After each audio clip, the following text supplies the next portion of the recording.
This is the oath. If I go forward, follow me. If I hesitate, push me. If they kill me, avenge me. If I am a traitor, kill me. That represents a mentality behind bars. It represents, Rita Braver reports, a mentality also loose on the streets. Members of prison gangs, men so violent that the maximum security unit at San Quentin prison is divided into sections for different gangs to keep them from attacking each other and from preying on non-members. State and federal officials say that these gangs are a new and terrifying type of organized crime, with chapters in prisons ranging over 20 states, gang leaders inside prisons who control vast networks of crime on the streets. These prison gangs are both inside and outside, and the organization is, I would say, somewhat like a military organization. The direction may well be coming from inside a prison. Prison gangs now control so much street crime here in California that the federal government has entered the scene. U.S. attorneys are now prosecuting prison gang leaders under the same racketeering statutes they used to go after the mafia. And like the mafia, prison gangs are organized along ethnic lines, with names like the Black Guerrilla Family, the Aryan Brotherhood, the Mexican Mafia, La Nuestra Familia. Members join in prison and when released go to work in the gang's street operations. Laws allowing visitors and mail make it easy for members in jail to pass orders along to the outside. We can trace crimes that occur here in Los Angeles that had their origin, their plan, scheme, and design in Marion, Illinois, or Atlanta, or some other state other than California. Detective Jim Vuchas runs the Los Angeles Police Department's prison gang unit. Bank robbery, narcotics is a major source of their funding. Burglaries, extortion, prostitution, loan sharking. They won't hesitate to kill.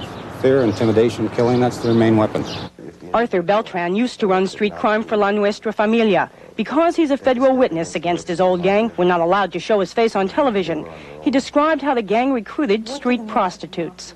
They would go to the prostitute and they would tell the prostitute, listen, we're going to provide you protection from anyone. If they didn't cooperate then the second step would be to go in there and break their arms or their legs, put them in the hospital. And the final step was they would kill her. They make an example of one and the rest would fold over. Law enforcement officials estimate that in California alone, over the last 7 years, gangs have been responsible for at least 328 killings on the streets, 120 more in the prisons. The Justice Department has now started a new prison gang task force to monitor the gangs and try to control them. What we would try to do is to place those gang members in places where we can minimize their recruiting efforts. We would try not to, for example, put all of them in the same prison. But breaking the gangs is almost impossible.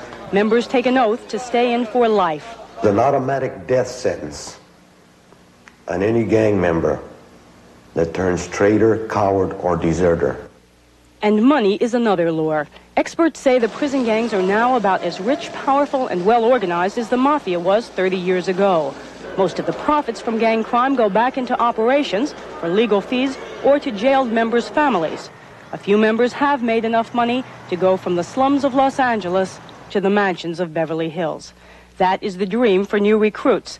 But for these young criminals from the ghettos and barrios, just belonging to a crime organization, just appearing strong and mean, may be enough. Whether it's down the street or in the yard, they've got their shoulders thrown back, their head up, and they're walking tall. They have a lot of pride. There's a lot of machismo to it.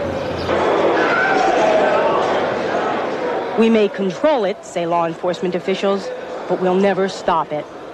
Rita Braver, CBS News, San Quentin Prison.